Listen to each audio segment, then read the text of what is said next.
Hey everybody, it's your friend Daniel Hutchins. We are back again for another late night video. Yeah, another late night video. Now, typically late night videos go between 11 p.m. to 2 in the morning. Okay, so today's start for a late night video, we're going to be talking about Zendaya. Yeah, Zendaya. Okay, now this is interesting because this is from our friend Screen Rant.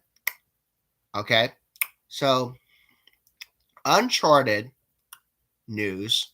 Okay, news about Uncharted. Now, Zendaya thought that Tom Holland's new movie sounded ridiculous. Now, this has definitely caught my eyes because, first off, we know Zendaya as MJ from Spider Man. So just the thought that she thought Tom Holland's new movie was ridiculous? I don't think so. So let's keep talking about this. This was 3 hours ago, everybody. 3 hours ago.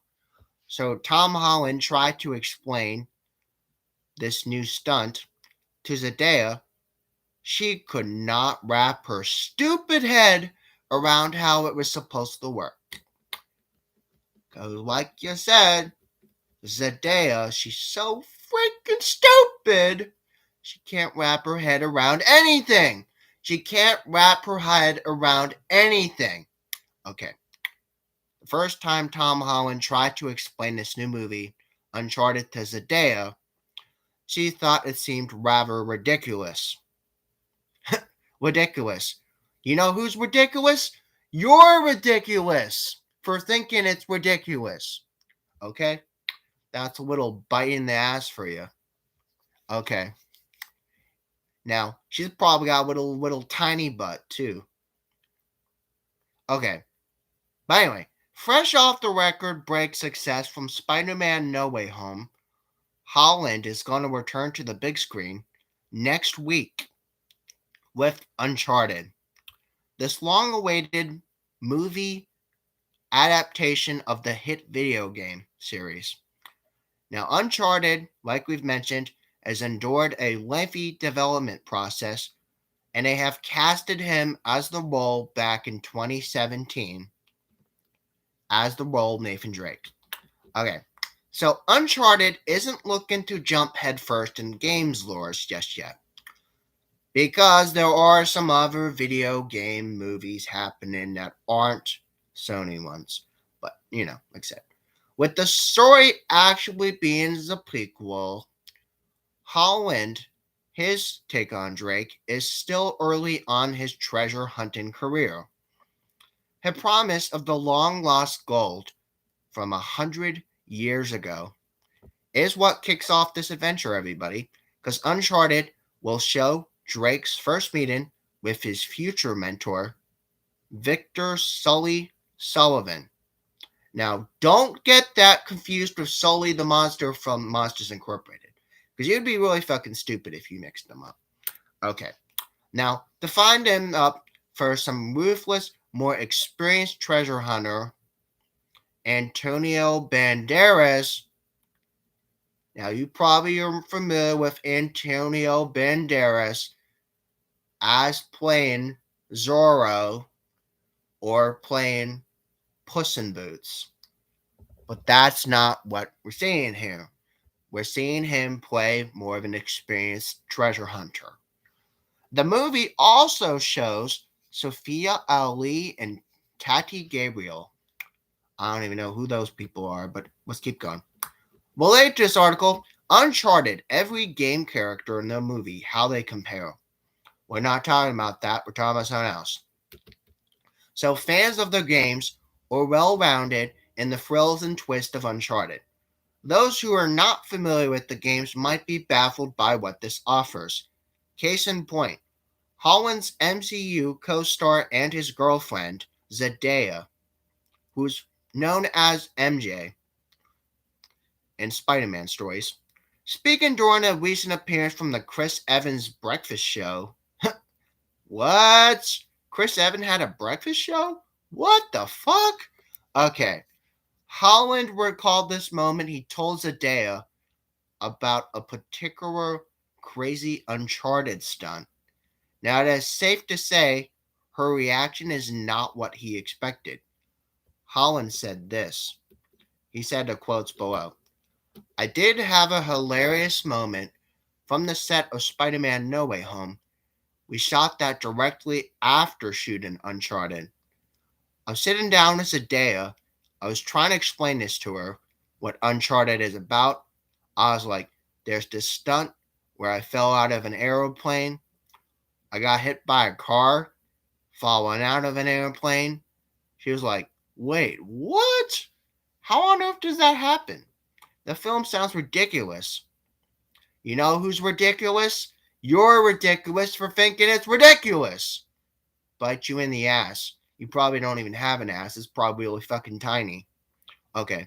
So anyway, as we said, you have to wait and see for this film, and it makes sense when you see this film.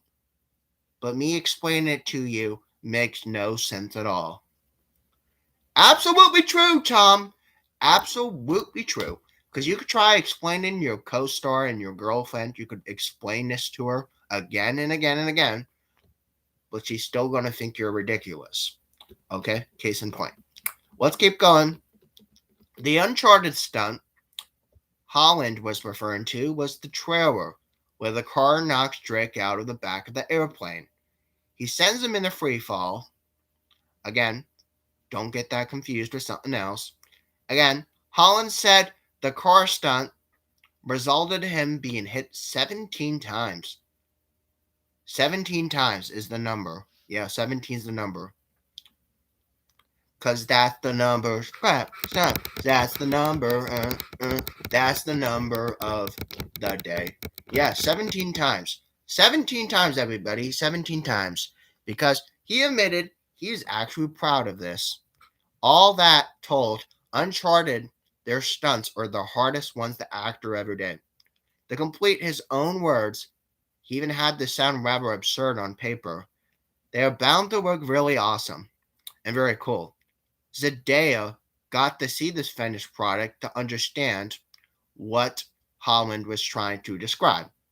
She probably won't because she doesn't fucking understand anything, and she probably has a fucking pea in her brain. Okay. So Zendaya's immediate reaction to Uncharted might not be far from what fans respond as, because she's really fucking stupid and really, really young and really, very naive. Therefore, the prequel created from the center of a new character, younger Drake, it still isn't quite clear how audiences are going to respond to adaptation. If you never fucking played the games. Now, if you know what the game is, then you're good. But if you don't know the game, you're fucked. Alright, so anyway, Holland's enthusiasm for this project has gone a long way and has drummed up excitement. Uncharted offers up the opportunity for Holland to show off his action skills and slip into a brand new character. And it is interesting to see how this pieces together. Okay, everybody. I just thought I'd tell you what's going on with Zendaya. She freaking thought Tom Holland's movie was ridiculous. You're the one who's ridiculous, Zendaya. For thinking it's ridiculous. I still think that's the freaking best comeback line I ever made in a freaking YouTube video. But let's keep going.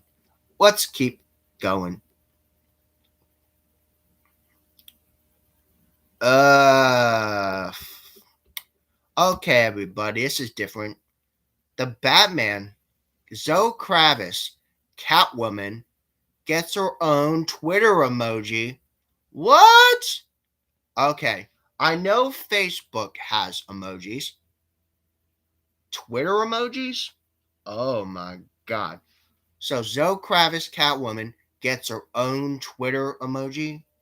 What the hell? Okay, this is different. Ahead of the theatrical debut of Matt Reeves' Batman, The film Twitter account revealed an emoji for Zoe Kravitz Catwoman 9 minutes ago.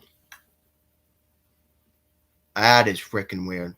Okay, let's keep going. Zoe Kravitz, her Catwoman from Matt Reeves' Batman, has received her own Twitter emoji. The actress is set to debut as Selina Kyle, the notorious cat burglar and iconic Batman rogue that became an ally to Batman in comics. Now, Batman is poised to hit theaters on March the 4th. We already know that if you already pay attention to my videos. Now, Catwoman is one of the most beloved characters in Batman comics, sometimes portrayed as an anti-hero and other times portrayed as a villain. She is an agile cat burglar who modeled her costume in the movement of a real cat. Yeah, very true. Previous live-action iterations were played by Julie Newmar, Eartha Kitt, Michelle Pfeiffer, Halle Berry, and Anne Hathaway. Now, Zoe Kravitz is now stepping in the shoes as Catwoman, seemingly offering potential to a more ground version of her character, as seen big screen today. The Batman follows Batman, who's played by Pattinson, from his second year as Batman, on a mission in Gotham City to face off a serial killer we know, the Riddler. Okay. So let's keep going. Now with the Batman coming to the theaters really quickly, the marketing push of the film is full swing. The fact now is that the official Batman Twitter account has revealed a brand new emoji for the Zoe Kravitz Catwoman. Again, you check out her tweet as well as the accompanying emojis below. Okay, Batman has his signal. Now Selina Kyle has hers. Show us how you use the new Catwoman Twitter emoji below. Okay, so it's basically the new Catwoman, but basically it's just her face. Okay. Doesn't really seem that exciting, but whatever. The above Twitter notes a shown emoji of the signal with Kravitz Catwoman. This compares to Batman himself and his signal over Gotham City. So though this is small, this image seems to resemble Kravitz as herself in a cat-like ski mask she's worn in the movie. Okay, buddy. Now, of course, the Twitter emoji is not a lot to go off of. Their fans look for more plot details related to her. Now, how she factors in the plot of Batman.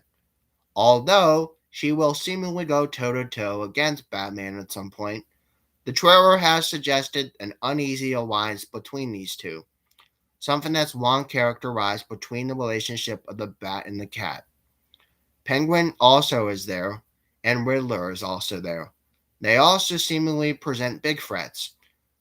Audiences expect Batman and Catwoman to work together to a fair portion of the Batman, though it is unclear how long that alliance would last.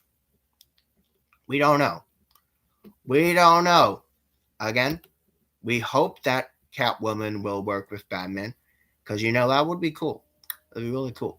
See Catwoman working beside Batman. Hey, get a little kinky. Get kinky. Get a little kinky with Catwoman after you save the city. Hey, like I said, it's all good. We're gonna keep going. Now, for some fucking reason, I'm checking my TV right now. It's saying the internet's not connected. What? Are you fucking kidding me? This happens every fucking time I go to Paramount. Now, every fucking time I go to Paramount, it always fucking acts up. Like, 1 minute I'm trying to freaking watch some TV on Paramount Plus, and then it stopped working. Are you kidding me? Also, I have a creepy photo of Annabelle on my PlayStation right now. I have to change it, because she's really like looking into my soul. But again, I'll change that to something else later. I have to figure out how the hell Paramount is not working. It's like I said, why the hell is Paramount being so fucking stupid? I clicked on it again to hope that I could go back to my show, but I don't know. I don't know. I'm not 100% sure. Also, the fact I'm looking over my shoulder and Annabelle, the creepy doll from her movie, is just staring into my soul. It's actually pretty scary. But, you know, hey, at least I got my light on. But like I said, I'll probably change that on my PlayStation thing later. I'm trying to fucking figure out this Paramount Plus problem. Uh, maybe it's just the network. Maybe it's just the network itself. It's not my network that's wrong, it's their network that's wrong. So I don't know. I think I'm just gonna go to PBS. I'm gonna try to. I'm gonna try to go to PBS. I try to go to PBS, but for some weird ass reason, now that's not working either. Are you fucking kidding me? Are you fucking kidding me right now? My internet on my TV is not working. Are you fucking kidding me? Okay. Now that turned off my big TV and I turned off my little TV. My little TV had Annabelle staring into my soul. For some reason though, it doesn't freaking seem like the internet is working right now on certain devices. Like seriously. Does my dad and mom not understand that I need the TV to help me sleep at night? Clearly, I don't think they know. Neither do I think they care. I don't really think they care because, like I said,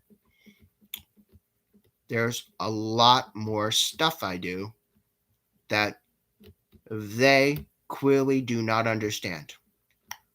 Nor do they have to understand because I'm doing my own shit and they're just sleeping. But anyway, let's keep going. Let's keep going. Let's keep going. We're trying to see. Fuck.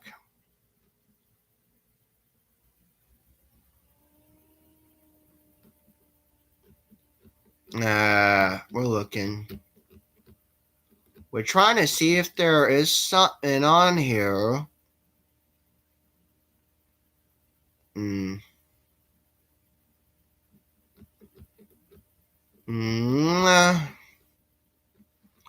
We're trying to look for stuff. We're trying to look for things. We gotta scroll back up. Just gotta go to screen rant. We just clicked on the logo. Now I'm just gonna go under the tab because they just really had to redesign this. I don't understand. I like the old way better. Okay, we're going down through Screen Rant Originals. We're trying to see if we can find something.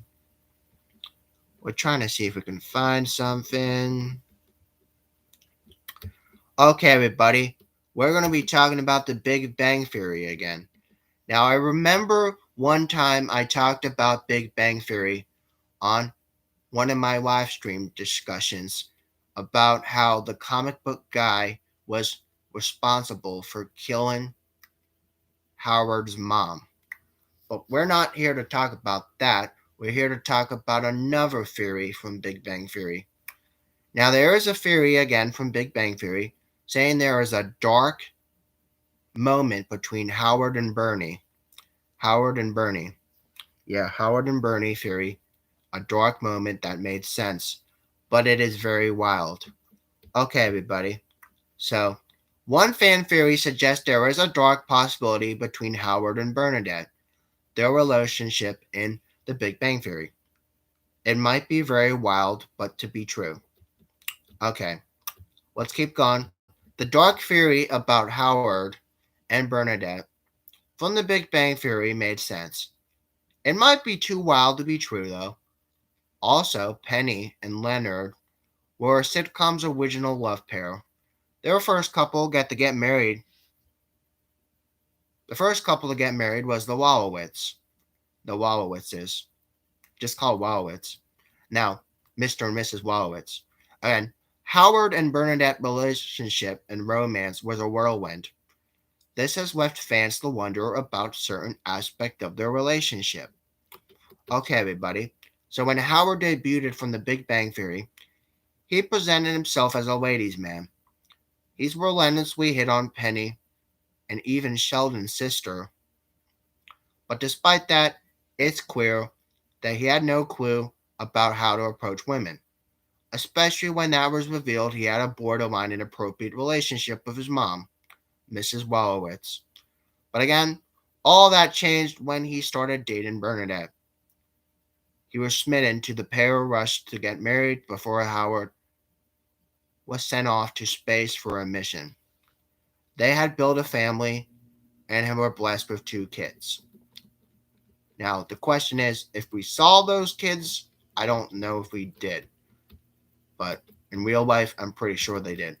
Okay, so Howard and Bernadette's story arc was arguably the more traditional one of the Big Bang Theory. To be noted, there is a particular dark theory that has suggested not all is what it seemed between these pair. Now, instead of a healthy love relationship like the hypothesis suggested, that Howard has initially created Bernadette to be his sex robot, until she's developed human consciousness. The pair has fell in love. There are 3 things that support that claim. Firstly, Howard was an engineer, hence he knows how to build things. He's tried to build robots before, including the one he used for sexual pleasure. That did not work, as Leonard and Raj had tried to rush him to an emergency room when that robot malfunctioned. Again, that doesn't mean that Howard stopped trying altogether. Second, Bernadette was so much like Mrs. Wallowitz, it could be an intentional part of her design. Also, given Howard's close relationship with his mom. And thirdly, Bernadette was the only woman who wasn't repulsed by Howard upon them meeting. That's cool. Okay, despite those factors, considering the Wallowitz story from the Big Bang Theory, it is just doubtful this was something he had to secretly do. Secretly do. The show storylines were usually rooted from science. Now, in fact, there were some real world physicist consultants that make their narratives realistic as possible. Now, granted, they sometimes have fictionalized certain aspects from the sitcom from dramatic and comedic purposes. They are more or less committed to what is happening from the real world. Now, of course, making Bernadette the sex robot would eventually develop consciousness to a full-fledged character. She got knocked up, she got pregnant, she gave birth twice. Sounds pretty wild, for Big Bang Theory. Although it is such an interesting thought for fans to ponder with. Now, Bernadette isn't the first time a Big Bang Theory character was posited to be a robot. However, because of Sheldon, his lack of social and emotional capability, many thought Jim Parsons' character wasn't a human. Now, over time, this changed, but fans learn about his childhood from the young Sheldon, which was the spinoff from Big Bang Theory. Okay. Another Big Bang Theory. You want to know more about Big Bang Theory? Well, I'm kind of bored right now, so let's talk more about Big Bang Theory. Big Bang Theory. Why is Penny's hair so short in season 8? Okay, everybody. So, you want to know why Penny's hair was so short in season 8? I could tell you. So, Penny surprisingly debuted with a shorter haircut in the Big Bang Theory season 8. And there was a deep reason for that change. It actually is an unexpected change. Okay, do you want to know why Penny's hair was so short in season 8? I could tell you. Okay. Penny started sporting a really short hairdo during the season 8 of The Big Bang Theory. Then there's a very good reason. Because Kaylee Cuckoo's character was among the original 5 players of the sitcom that was premiered in 2007, her look has evolved over the years. She has wore blonde hair long, and again, fans were understandably surprised when she debuted with a pixie haircut in 2014. Almost kind of looking like a Tinkerbell, sort of. Now, again, introduced this aspiring actress has relocated to California to pursue this career in Hollywood. Penny has met her future husband Leonard and his roommate Sheldon. Again, they moved next door, and after realizing that achieving her showbiz dream was difficult, she had eventually changed her path and became a pharmaceuticals representative alongside with Bernadette. Very interesting. Although throughout the years the depiction of Penny changed and was reflected on the way she had dressed. Because, everybody liked the things Penny wore. Now, however, her decision to cut her hair short from the season 8 did not seem to fit her character journey. Okay, here's a reason why. Okay, the drastic change in Penny's appearance circa 2014 was motivated by Kaylee Cuckoo's other project in the time. She had to cut her hair for the role Katie and Vernon Bodie. Again, I don't even know what the hell that is. It's an independent film that's directed by Matthew McDuffie. Very, very weird dude. But this movie was introduced in 2015. Their production coincided with the Big Bang Theory season 8. Therefore, the season 9 premiere featured Penny and Leonard's wedding. In that universe, the sitcom didn't really address why she chose to chop off her luscious blonde hair. That is a good freaking question because a lot of people want to know why. There is some backlash from the time from fans who don't like the change to Penny. The fact that the show didn't offer this reason made that situation worse. So in the Big Bang Theory season 10, the series had finally addressed the problem with Penny's haircut. The intense criticism from the fans, and again, season 10, episode 9, the geology evolution, again, is hanging out in the apartment. Amy admitted that she had always been jealous of her best friend good look, and aside she changed her haircut, and again, most fan criticism, you were still hot, but more like, why did you that hot girl cut off all her hot hair? I don't know. But that's what she said. But the character's appearance in the show actually has been controversial. Very controversial, especially in retrospect, because earlier seasons of Big Bang Theory had Penny consistently objectified that reflect the way she was dressed. Cuckoo herself recently opened about that, saying it was the original cute girl next door, next to some nerds, and how she was dressed for that part. Of course, she was sporting some booty shorts and some zip ups, but unfortunately, the character was also judged for an active social life and personality. Now, Sheldon, in particular, liked the chastiser of her dating choices, usually implying she's too easy. However, as time went forward, she started being more vocal about why Penny, again, was presented of that. Instead of her revealing her wardrobe, she started sporting long sleeve shirts and loafers. And at the end of Big Bang Theory, she had become a fulfilled career woman and a first time mom. Hey, that's good. Now, toward the end, Big Bang Theory, Penny was no longer viewed as a sex object. People thought for the longest time she was a sex object. But the fact now is that she was allowed to sport her pixie haircut in season 8 in a testament to evolution.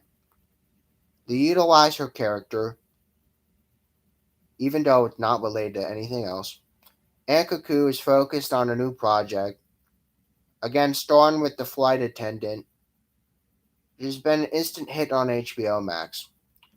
That role has earned her a Critic Choice, a SAG, and a Golden Globe nomination, and there's potentially a season 2 of that coming.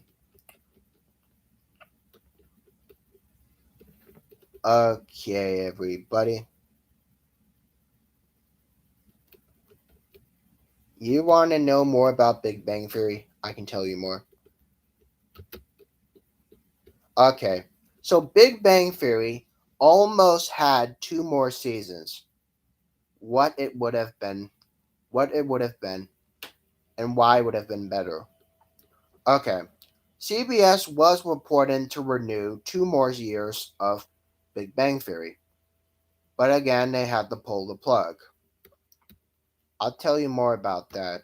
Okay, so CBS Big Bang Theory almost had 2 more seasons, but they had to pull the plugs. Again, it would have been better for that show overall. The answer of that is complicated because it premiered in 2007. Again, is a sitcom that ran for 12 seasons, or again, it would have wrapped in 2019. Considering how popular it still is, during the final year it aired.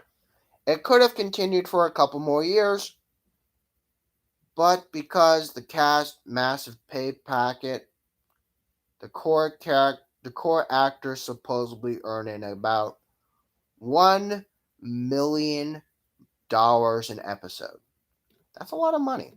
Okay, so several weeks after the shocking news Big Bang Theory season 12 would be the last, CBS came out to say and revealed considering ordering another year of the show.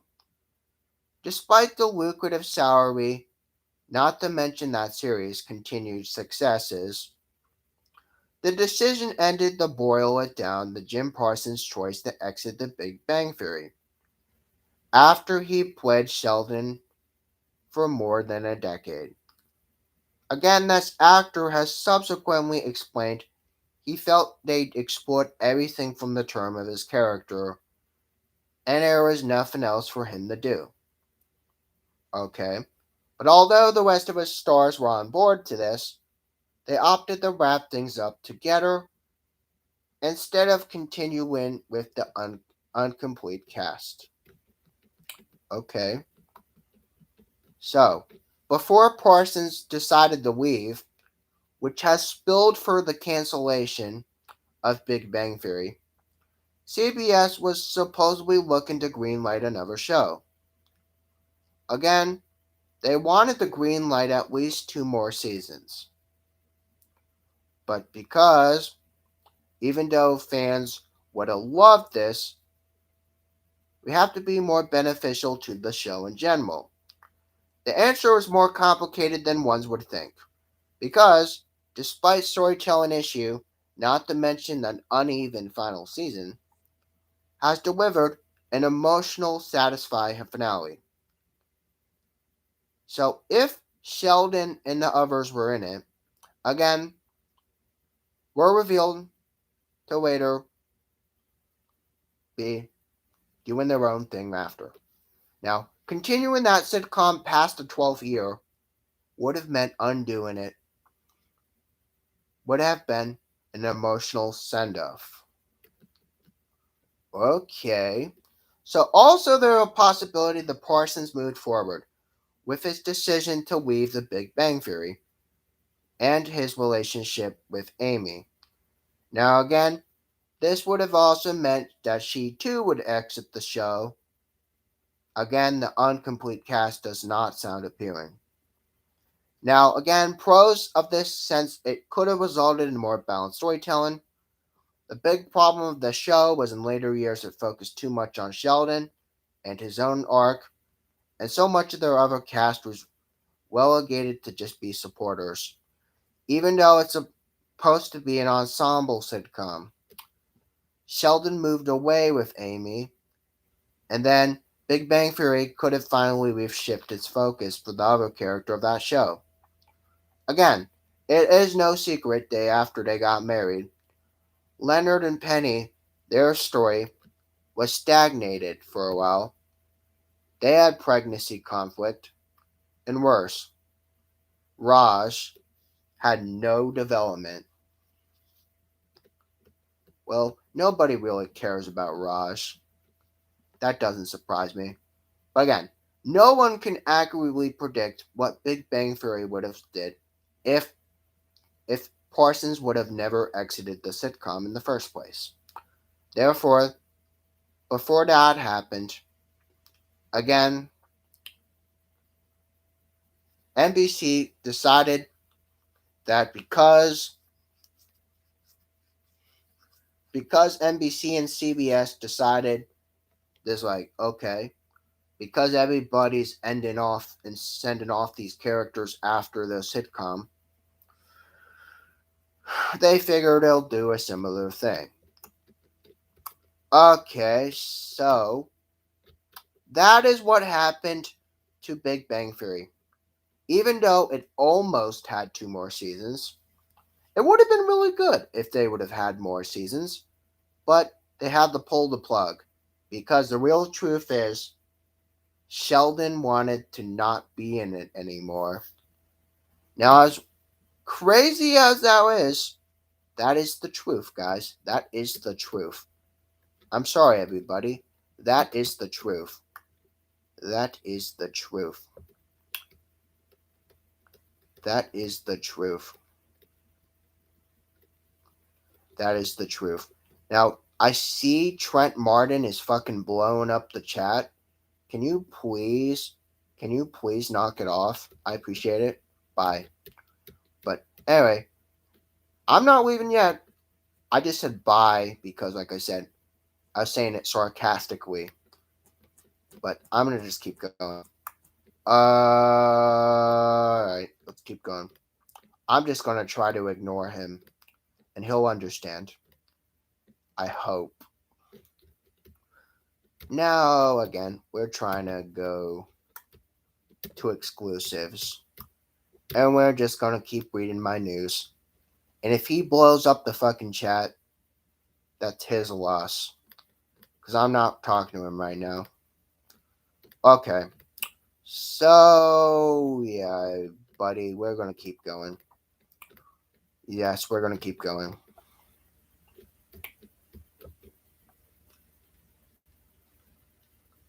Okay, everybody. Do you know that there is some possibility that Titans, they're going to have a season 4, and with that season 4, they're going to expand their cast of characters. Yeah, they're going to expand their cast of characters, guys. Titans season 4 for HBO Max has decided to expand their character list with Brother Blood, Mother Mayhem, and Jinx. What can that mean for the new series? Okay, everybody. Now, the only one that I really resonate a lot with was Jinx. Jinx was the only one I really resonated with. The others, not as much. But okay. The character list for Titan Season 4 was expanded. And again, casting confirmed for Brother Blood, Mother Mayhem, and most awesome character of all was Jinx. I freaking love Jinx. Now, if you ever watched the Teen Titans cartoons, Jinx was freaking awesome. I mean, I fucking love Jinx. I mean, Jinx is so awesome. Now, I could go on about how I say Jinx is so awesome, but there's so much information we have to share. We could keep going. Now, those characters are at least beginning to be narratives as villains. Brother Blood and Mother Mayhem were worked as a part for the Church of Blood. Again, Church of Blood. Now that sounds like something like you see like in a horror movie, right? Yeah.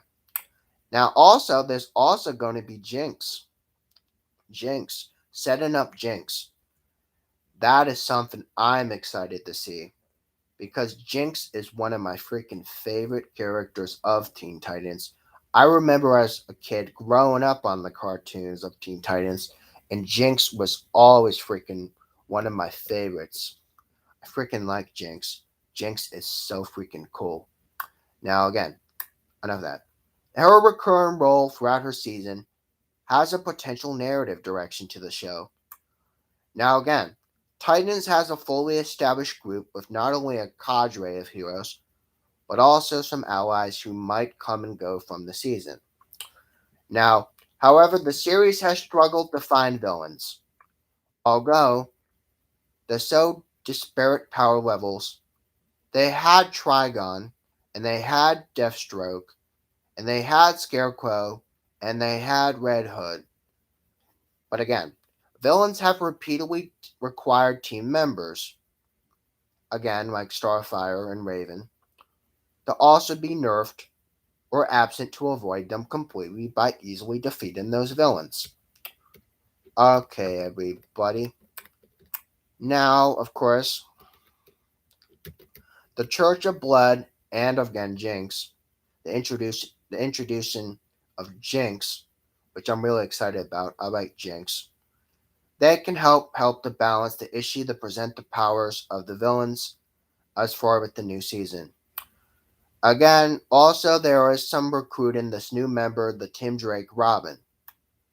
Again, that's also set up as well. Again, the scope of the new, more impressive villains. Again, we said them already.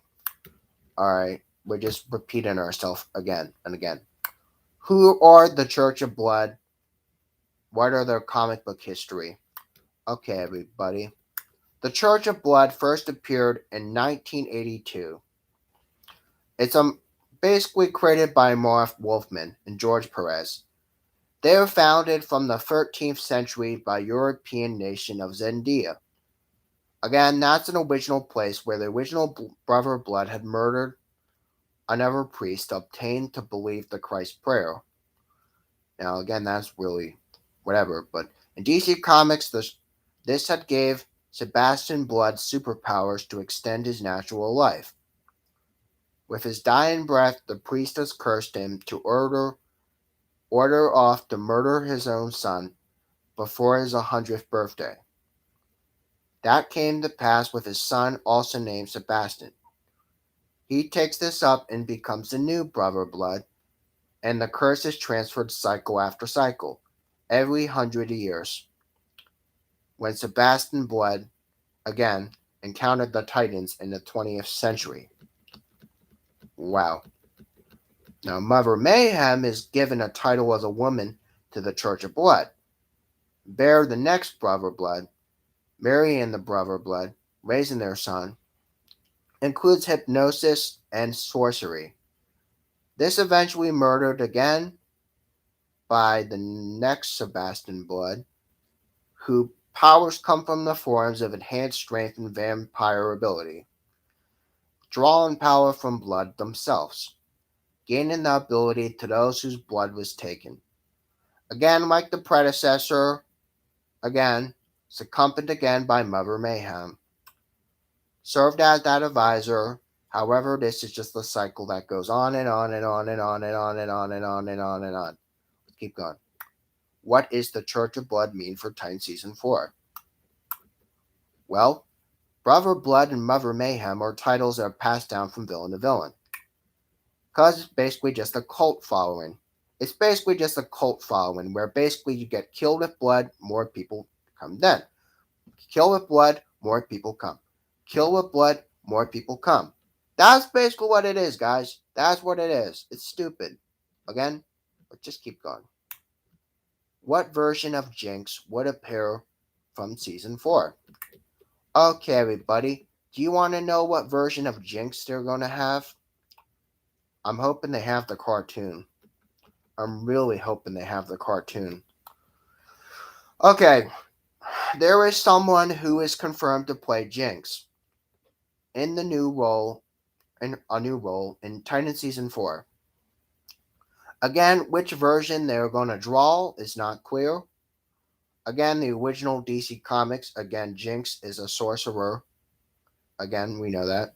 She does magic and was pretty analogous to the portrayals of Starfire and Blackfire.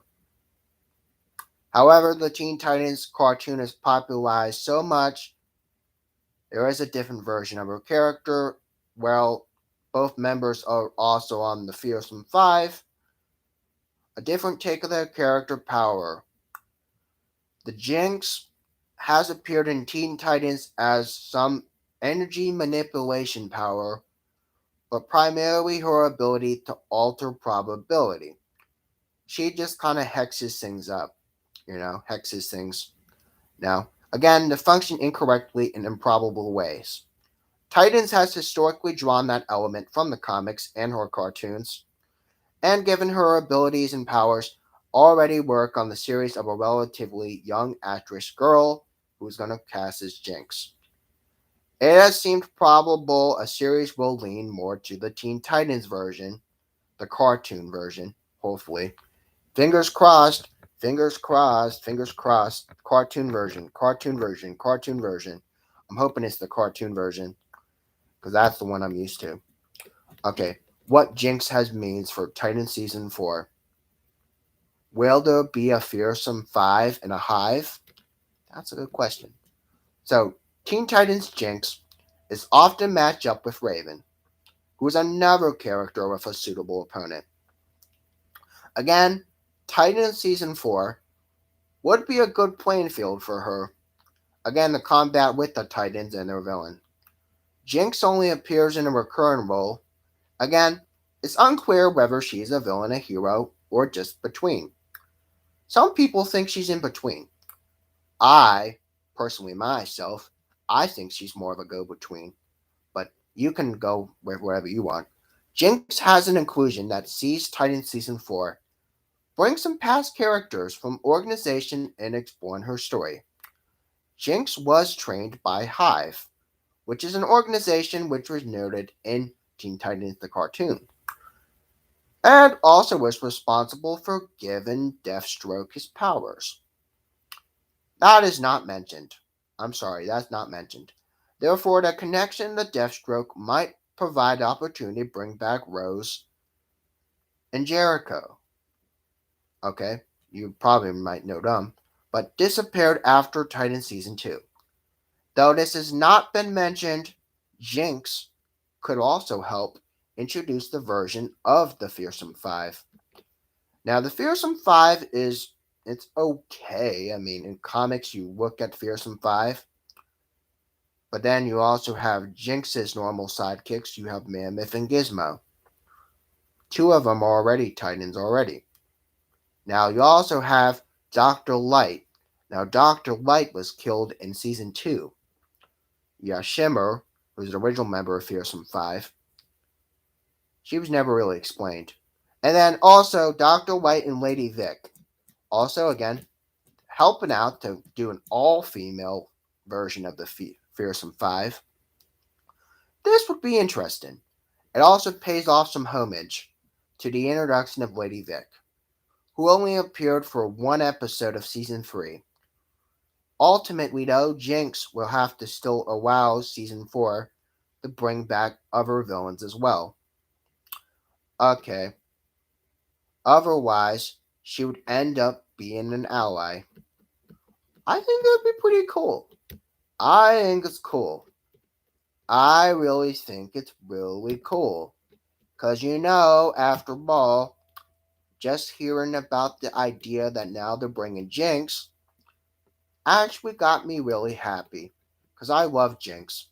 I personally think Jinx is one of the freaking best reasons why I love the Teen Titans. It's because, she's kind of like, magical and stuff. I like how it's like she's magical. She's kind of like different than Raven, but in a good type of way. Let's keep going. Now, the time check is 50 minutes. We're going to keep going. We're going to keep going.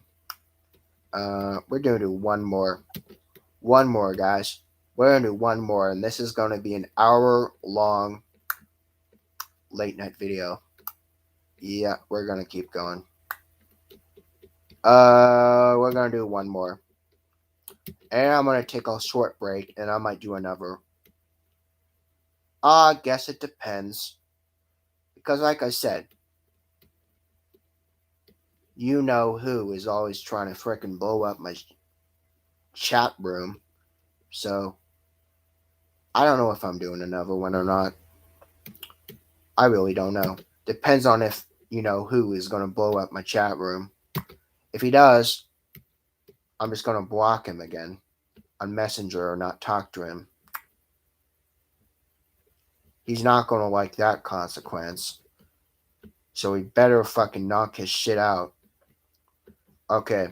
So we're going to keep going, everyone. Okay. We're going to be talking about Bucky. Yeah, Bucky. Bucky, happy ending, meant that the Avengers return would be a very big mistake. Okay, everybody. Bucky, MCU future is uncertain. We know him as Winter Soldier, and he has found peace. But the risk as if he would return as an Avenger, we do not know. Again, we do not know. Sebastian Stan comments about Bucky. His story in MCU indicate a return to the service in Avengers. How would you do that? Like, really? Why would you want to undo his happy ending? Arguably one of the biggest questions in history. Do you feel Bucky Barnes got justice? Recently, he said he's an emotional journey. He's had plenty of moments when he had him in a good place, and I'm happy about it. But again, Bucky's MCU future is still unknown. We don't know where he's going to be. We don't know where he's going to go. But Bucky has been a part of MCU since 2011, the very, very beginning, back in Phase 1.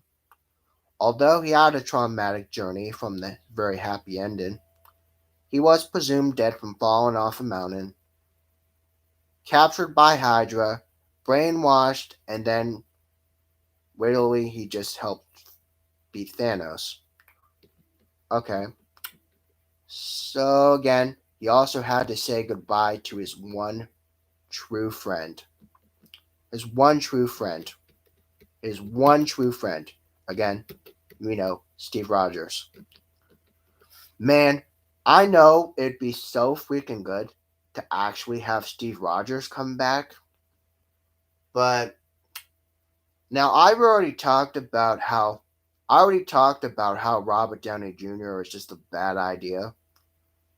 But hey, having Chris Evans come back, I like Chris Evans. Or hey, maybe even having Scarlett Johansson come back. I could see her come back. Scarlett Johansson, I see her as if she came back, or if Chris Evans came back. I could see that. But Robert Downey, no, No way. No fucking way. No way. Now, anyway, Disney Plus show The Falcon Winter Soldier. Bucky has finally managed to work from his pain.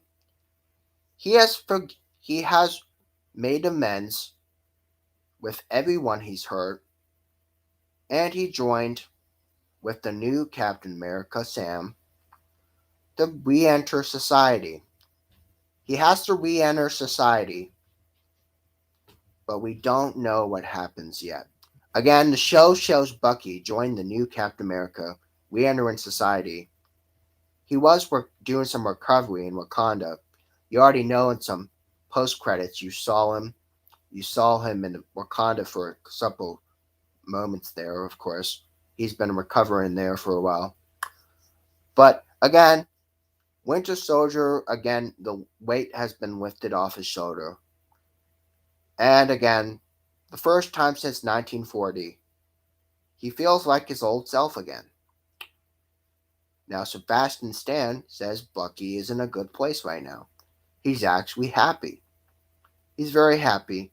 He doesn't have to have trauma or pain like the Winter Soldier was. And there'd be no way to fight around that. It's just a constant reminder of his time as the other side of that life. Okay, everyone. So, as tragic and as sad as the story of Sebastian Stan and Bucky is, it just makes him very, very special. Okay? Certain emotional narrative avenue to explore further with Bucky. You want to know what happens with Bucky? I, myself, want to see what happens with Bucky. Bucky is one of my freaking favorites. I mean, he is one of my freaking favorite Marvel sidekicks ever. I mean, ever. And again, he has some ideas of where he could fit. This could also include the fourth Captain America, otherwise known as the Sam Captain America. Again, he's gone into some good places, although Bucky deserves some retirement. I think it would be really good because, after all, Bucky has been around since the beginning. Actually, technically, Bucky was before the Avengers, so I feel he should just rest. Just like all the other Avengers, passing on the baton to the next generation. I really, really freaking think Bucky does deserve some rest. He does deserve some rest. I'm just saying. I think Bucky Barnes is very happy. Bucky Barnes, yep, Bucky. I think Bucky is very happy where he is. And I don't think having him come back would be a good idea. Because he's so happy again. You don't want to ruin it. Again, it's unfair for a character perspective to return him to the Avengers after he already found peace. He's not the sort of person to fight for back on what's right. But again, Marvel Cinematic Universe has to come under serious threats in the multiverse, like vampires, celestials, and Skrulls. All that on the horizon. Bucky might have not a choice to give up his happy ending. He might have to suit up for the Avengers again. I don't know, everybody. But again, let me know your thoughts. I really freaking think, as a fan of Bucky myself, I think Bucky just needs some time just to relax. Yeah, if they call him back for Captain America 4 or like a big crossover, like, I don't know, Avengers 5 or whatever, yeah, have him in that. But then otherwise, just let him rest. He's had a happy ending. He's fully recovered. He's fully been able to recover after all of his hell that he went through. You know, you can even say Thor has also had a rough history himself.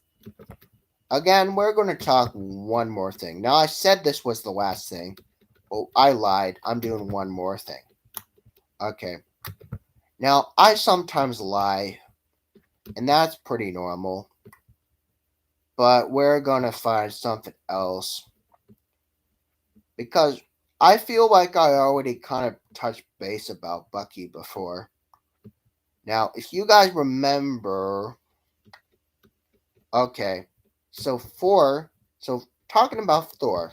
Now, you know how I said just recently that you know how Bucky has went through a lot of hell and Thor has been through a lot of hell? Well, now I'm talking about Thor. Yeah, I'm talking about Thor. So why Thor, his fourth movie, trailer is gonna skip the Super Bowl despite an MCU trend. Okay, based on Marvel trends, some people are hoping Marvel would drop a Thor movie trailer during the Super Bowl. However, that is unlikely to happen. That is, and here is the reason why. You want to know why Thor is not going to have a Super Bowl trailer? This is 10 hours ago. Thor Love and Thunder trailer is going to skip the Super Bowl. Now, because of the long trend of Marvel releases, people were hoping to see him in a trailer for the Super Bowl, but that is not the right time to introduce him. Now, it's common though Marvel Studios and other movie studios release trailers during the Super Bowl, but without a question, the big sport event in the US, Marvel is one of the many places that might market their stuff to the Super Bowl. One of the many places that market the Super Bowl. Over the years, Marvel's used Super Bowl to debut trailers of other movies. But for those reasons, expectations are higher, which is potential to unveil other trailers of other films that don't include Thor Love and Thunder. Now, that's a little bit of an aftershocker, but not really when you think about it. Because, like I said, Thor Love and Thunder, yeah, though it is an anticipated movie, it's not even going to come until the summer. It's not even going to come until middle of summer. So it just might just make sense just to wait. So with the planned release date of the summer movie in July, we know Thor Love and Thunder, to have a window of a trailer, that doesn't mean Marvel's ready to use it yet.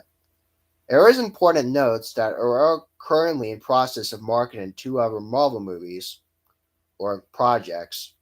Should I just say projects? There's Moon Knight and there's Doctor Strange. Okay, everybody. But also, after Doctor Strange, that is where we're going to have Thor. Okay. So the next two Marvel projects are Moon Knight and Doctor Strange. After that, it's Thor Love and Thunder. Again. Again, that would be crazy. Again, having a trailer with Thor Love and Thunder on February would be a big mistake. Therefore, it's just easier just to have Moon Knight and Doctor Strange. It's just easier. When you juggle all those projects in a short frame, it's really unnecessary of having Marvel have to partake all this marketing. There's a lot of, but there's a lot of stuff, man. A lot of stuff. Therefore, at that time being, the move to make the trailer for Thor Love and Thunder is actually a good idea. Because, again, I mean, yeah, you have Moon Knight coming in March, and then you have Doctor Strange, and, well, Doctor Strange comes in May. But, hey, that's good. So, adding Thor to that mix would be needlessly distracting. It'd be very distracting. So just concentrate on Moon Knight and Doctor Strange. And then you can come back to Thor later. So again, guys, let me know your thoughts about that. I still think just seeing the trailer of Moon Knight and Doctor Strange is good. You don't want to overwork Marvel that hard. That's just crazy though. But again, guys, that is what's going on with the universe. So again, I'll probably cut this one loose. I'll probably see y'all guys later. Bye.